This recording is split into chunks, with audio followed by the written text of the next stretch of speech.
Alright, hey guys. So what I'm going to do is just make a quick comparison video of some of the non-restricted rifle options in Canada. The tactical, cool options, I guess, black rifle options. So on the table here I have the XCR-L by Robinson Arms, the CSA made VZ58, the IWI X95, and the Alberta Tactical Rifle Supply Modern Varmint or Modern Varmint. Correction. In addition to these rifles, I've also owned the older Tavor, an AR-180B, the older generation XCR, and the M305. And I can put some short details in the description of the video about those rifles. And I might compare a little bit between some of them. So what I'm going to try to do is compare the size and weight, the ergonomics, the aftermarket, and the cost of these rifles. And I also have some reloads, like just to compare the reloads from empty at the end of the video. So I'll start with the XCR-L. There's already a video I have up on this one, and I'll put the link for that in the description. So right now I have the older A stock on it. This is from the older generation models. They come with fast stocks now, and there's two different types. There's a little heavier one that's better for DMR type work, I guess, but their fast stocks are folding, so they're really good. But the A stock is really lightweight. So with the size and weight of this one, it's very light with a lightweight barrel, and the stock on it in this setup, it's really light. And its size, well, when you have the folding stock, it can fold down pretty short and fit in a backpacking backpack. As for the ergonomics, it's probably got the best ergonomics out of all the rifles. You can check out the video to see the other video I have to see why, but basically you have your bolt release right there, and then your standard AR safety place, but it's only a 60-degree throw, and then you have your magazine release right there, and then it's ambidextrous. Aftermarket, so there's quite a bit of aftermarket. It's got a lot of AR standard parts. You can get adapters to put AR stocks on, although the fast stock's pretty good itself. Obviously the grip here, that's standard AR. The trigger, I think it's slightly different, so I don't think it's completely adaptable, but you have standard mags, and then you got your rail. And when you have the fast stock on it, it is adjustable for height, but it's at the standard AR length. Right now I have it a bit lower because I have the A stock on. And then you can delete the standard muzzle brakes and stuff like that. There also is multi-caliber. You can see it's quick change barrel, and that my other video covers that too. So cost, new, these are probably $3,200 before tax, something around there. I'll put the link up for the website for where well, one of the places you can get this. And used, you can get them around $3 grand, maybe less. Depends if you get the competition model or not. The shorter ones are usually worth a little bit less. And then if you find an older generation used, you can probably get away with around $1,900, $1,800 around there, and sometimes up to $2,000, but in that price range. So if you're looking for a non-restricted rifle and you just want to, test the waters, get an older gen one of these will serve you well. But the new ones are definitely pretty good. They've worked out a lot of the problems. So next I have the VZ58. This is an awesome Canadian option. It's pretty much as close as you're gonna get to an AK, but it's not really similar to an AK at all, except for the round it uses. It's a short stroke piston and tilting bolt. The size and weight, this is actually a really nice and pointable rifle. You see a lot of the barrel it's lightweight, and then all your weight's kind of back in here, and it's not even that heavy of a receiver really. And it's all milled, so that's pretty good. It's really pointable. You can also get folding stocks for it. There's different models, and you can go into more depth into that, but this is just a quick comparison. And the folding stocks can help you shave down on size if you're wanting to put this in a backpack or something like that. They don't look like that quality, not like a fast stock for the XCR, but they'll do the trick. Ergonomics, they're not the greatest. It does have a bolt hold open, unlike the AK, but there's no bolt release. You can get aftermarket stuff for that, But as for ergonomics, it's not amazing. The safety is kind of reversed from what we're usual. This is safe and this is fire, and it's kind of in a weird direction. Your mag release is a little lever in there, and then to release the bolt you have to cock the rifle again. And then the charging handle is kind of on the wrong side, but it's, you know, the older style of rifle. For aftermarket though, that's where you can kind of change some of these things. You can get, if you get a left-handed bolt release and then you had magazine release, and you had the magazine release down here, then you could probably manipulate with your trigger finger. And then there's also bolt releases that will come down here, like kind of like a bad lever for the ARs, or kind of like the XCR in a similar location, so you can actually with your trigger finger. I had that for a while, but I wasn't too, like, it was kind of stiff, but I think it depends on who makes the gun, because there's a CZ858 and the VZ58, and they're slightly different in some specs, so not all the aftermarket stuff will interchange. I know I had KCI mags and they were a little too loose for the mag wells here, but the CSA made mags work perfectly in this rifle, so it's up to your discretion. And then there's things for optics mounting. You can do the upper handguard mount. People change those out. Those are pretty good, maybe the best option. Then there's the dust cover mount. You can switch out your dust cover and just screw one on. I don't really like that as much, because then you have to, you know, you don't have a tool-free disassembly. And then there's also, if you take those holes, you can put in a little block, and then you can mount a side rail type thing. And I like that because it's quick detach and it's pretty low down, but you're still probably need a riser. With the 6th position stock, this will take AR stocks, and I had a Fab Defense stock on there. The aftermarket support's pretty decent, but it can, you know, I mean, like anything else, I guess, it's fairly pricey. You'll end up spending more money than you really need to. The cost on this rifle is probably one of the best on these tables. Well, not probably, it is. It's about $1,000. Well, it was about $1,000. I think you can find them used for that price. New, I think they're up to like 14 now. So yeah, for used, you can find them $1,000 to $1,200, and then it's pretty good. It runs on 7.62x39. There also is the 223 versions, and as well, kind of one of the downsides is they only have 5-round mags, but there are adapters so you can take Stanag mags. I don't know if those are super reliable, but it would allow you to use pistol mags and other things like that in these rifles. So it's just extra modifications, and that'll run the costs up.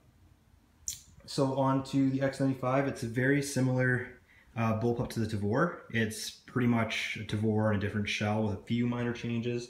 The size and weight of it is, sorry, skipping ahead a little bit. So yeah, I'll just go over the quick changes.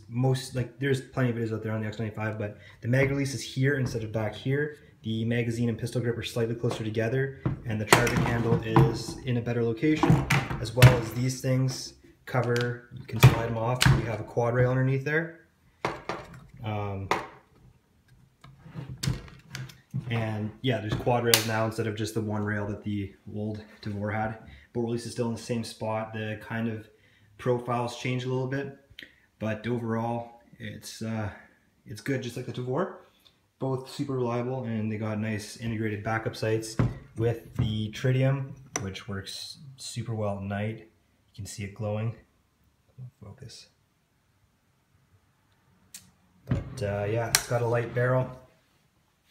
And we'll move into the size and weight. It's size-wise, it's very compact, right? It's got an 18.5-inch barrel to meet the non-restricted status, but it's much shorter than all of these rifles on the table. If you fold the stock on the XCR, it's a similar length, except, you know, you can shoot this one accurately the same size, whereas you have to open up the stock if you actually want to use the XCR properly. But its weight, it is heavy. It's probably one of the heaviest on the table. And you start putting optics on and accessories, it just gets pretty heavy. Although it is balanced really well, because it's a bullpup, all the weight's in the back, so you can pretty much just hold it with one hand, and you don't really notice the weight as much. However, it is still a heavier thing. Ergonomics, they're actually pretty good. So a lot of people don't like bullpup ergonomics, and some bullpups are kind of not the greatest in that department, but I think this one's pretty good. Even the old style Tavor with the magazine release here, it's not bad because you can bump it with the back of your hand and do quick reloads like that. However, the finger one, like the standard AR style, it makes it a lot more comfortable for some of us. And then the bolt catch is down here. It's actually this button, so when you put a mag in, it can be pretty fast, and you can see that in the reloads. Having the charging handle in that spot makes it a bit better. but the one thing is it's kind of awkward to open or to lock open, which isn't a huge deal for most of us, but it I guess like an AR-15, you know, they're kind of awkward to lock the bolt open too if you don't have an empty mag in there. So there's just that. For aftermarket, the older Tavors, they have different hangers you can get for them a lot now. There's a lot of different options out there. It's great, but these ones, I think there's only a few. But you have the quad rail, so it's not really a huge deal. It's not quite standard AR height for optics rails. Like you have to get your head a little bit lower down. So some people like to opt for a little higher, like a riser or something, to get them a little higher up, or lower 1/3. You can get left-handed bolts and stuff and convert this around, and it'll take standard AR mags and flash suppressors and all that sort of stuff. Triggers, you can get trigger packs to lighten it down, although the X95 trigger is slightly better than the Tavor. And yeah, I don't know, there's not much else to say. If I think of anything else, I'll put it in the description. I want to keep this video, you know, not too long. And the cost for it, well, new they're approximately $2,800. Used, you can find them for $25-ish, I find. Tavors, they have been pretty cheap on the used market. I think I've seen some as low as $18, but you can probably be around the, you know, $2,000, $1,800 to $2,000 range, just like the older generation XCRs. And then we'll move on to, well, before we move on, the reloads, I have it like on the end. There's actually going to be a video I'm going to attach here, and the reloads, they are they're pretty fast, except sometimes your wrist, because the grip is closer to the magazine. Sometimes I find my wrist kind of like clamps on the magazine and doesn't drop free, just because you can probably train around that. However, even if that happens, you can still reload pretty fast, and that will be in the videos. I just wanted to mention that. So move on to the modern Varmint, and this is a Canadian-made rifle by Alberta Tactical Rifle Supply, and it's a really nice rifle. It's essentially the closest thing we can have to an AR-15, except it is different in some ways, and it's definitely quality. They're custom made, although I'll go into the cost. When I talk about cost, I'll go into the other options. However, they are direct impingement, so that saves you a lot of weight instead of having a piston system. It's side charging. It's got kind of a folding charging handle there, like the FAL. AR-15 stocks it can take, no problem. Although there's no retaining thing for the buffer, no little hole. But it comes with the JP silent capture or JP silent buffer springs, whatever. They're self-retaining. They're really slick though. They're really nice. There's no rear pin for takedown. It's a different method, and you can look that up. But there's the front pin, and then there's no rear pin. It's a different locking up method. It takes AR grips, obviously, AR mags. It can take some AR rails and front grips. However, the receiver is a bit thicker, so if it has indexing tabs, it might not fit. And it's got the bolt release also on here too, so you have it on both sides. It's ambidextrous, and that's standard. These are custom made, so you can get a lot of the things like the the safety and a magazine release. You can get those ambidextrous if you want, or you don't have to. But the bolt release does come standard on both sides. It's not in the grace position, I think, for using your finger, unlike the XCR. It's kind of the way I tend to use the standard bolt release on the other side, which is just bent a little bit to accommodate the charging handle, like the standard AR reloads, rather than use that. But it's still pretty neat. So size and weight, it's going to depend a lot on what barrel weight you get. These are supposed to be precision made rifles for, you know, target shooting and that sort of stuff. So they are going to be a little heavier due to that. I have a medium profile barrel, which is almost it's 9.3 or 0.93 inches, and the lightweight barrels are 0.6 something and change. So it's quite a huge difference, because the heavy profile barrels are 0.98. So the medium barrels are pretty thick. I'm going to get a light barrel put onto this, and then it'll be really comparable to the other rifles. But even with the heavy barrel, it still is fairly balanced and pointable due to the direct impingement gas system. And of course, you can put on different stocks and all that sort of stuff to change the weight. But it's overall, it's not the lightest rifle I have, but it's definitely pointable still. And once I get a lightweight barrel in there, it'll probably be the most pointable and one of the lightest. Ergonomics, so it's got really similar to Air 15 in some ways, but it's got a side charger, which is a little bit better, to be honest.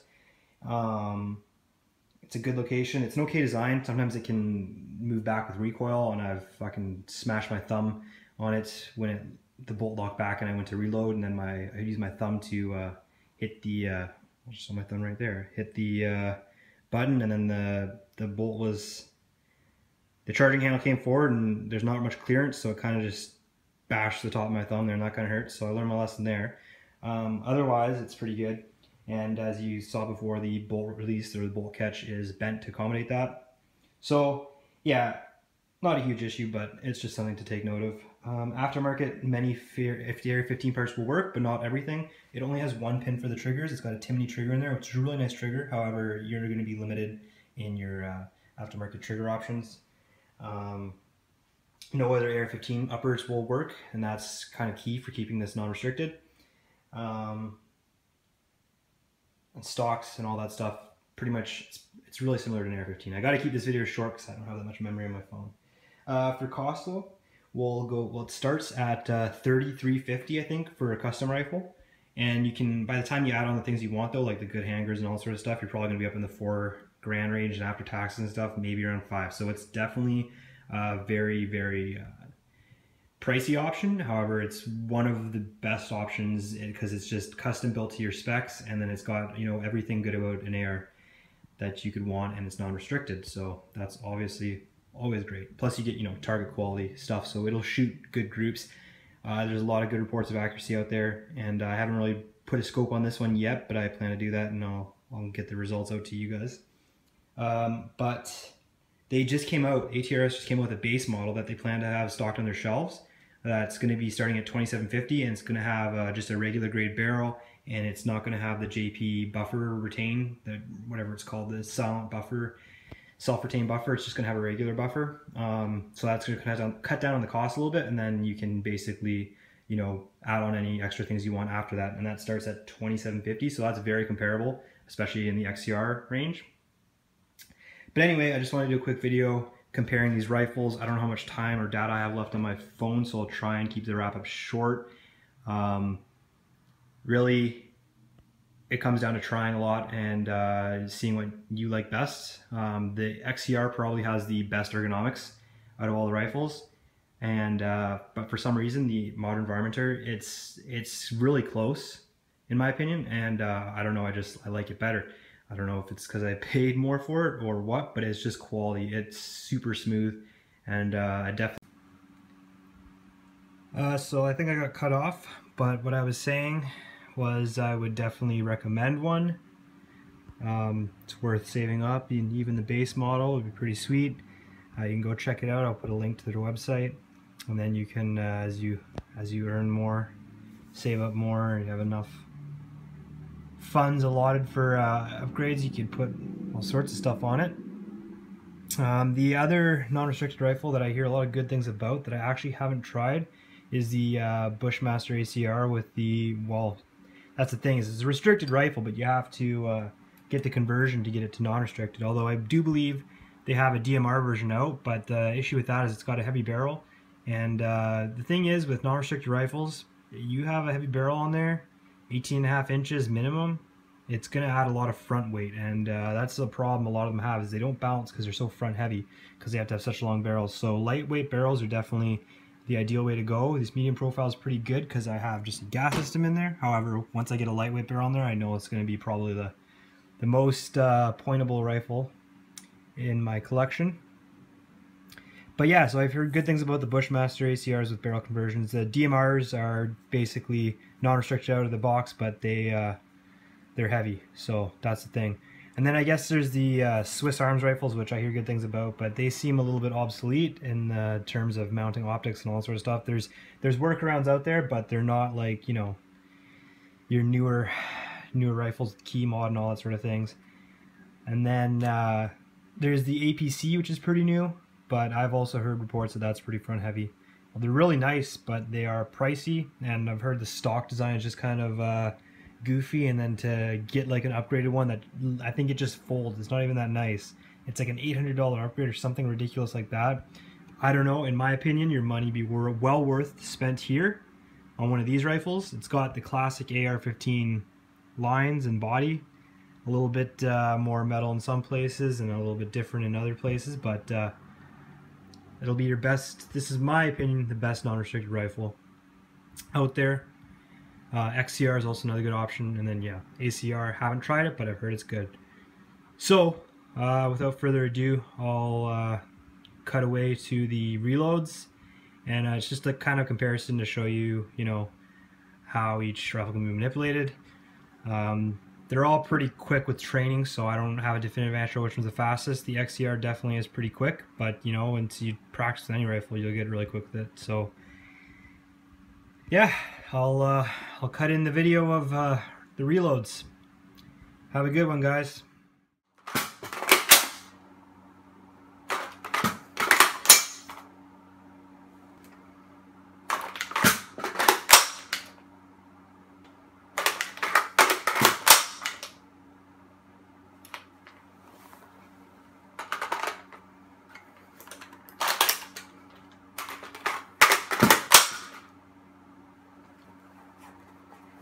Well, there's no bolt release for the VZ58, and since I don't have any dummy rounds, you're just going to have to use your imagination, but bolt lock back, mag out, and in the top, ready to go.